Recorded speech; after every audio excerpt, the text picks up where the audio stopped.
Many of you were there in November of 2010 when Rand Paul was elected to the U.S. Senate. Shortly thereafter, he was sworn into office.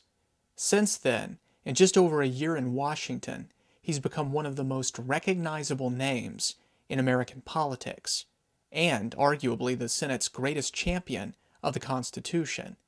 But how did he get there? Not everyone knows the story, the tale of an anti-establishment candidate who took on the establishment and won. Twice. I followed Rand for about a year and a half in my home state of Kentucky, attending over 100 events, recording hundreds of hours of video, and interviewing dozens of supporters. I fashioned a video project out of all this. It's a low-budget project, but it does tell a story that has not been told in full, not in quite this way at least.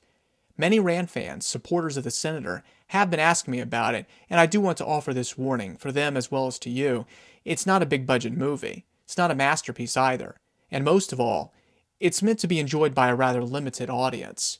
So, supporters might like it.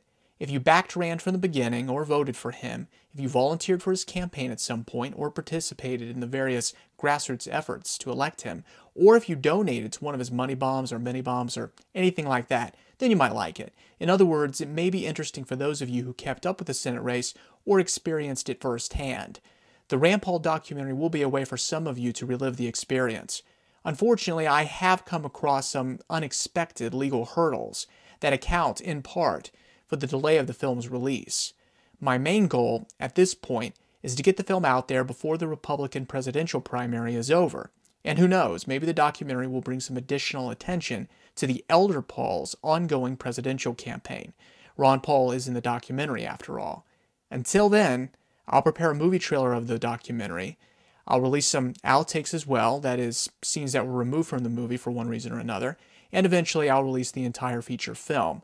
Sorry for the wait, and for most of you, it probably won't be worth it. Nonetheless, I will get out there as soon as I can once those aforementioned obstacles have been surmounted. So, stay tuned for updates, and keep fighting for liberty.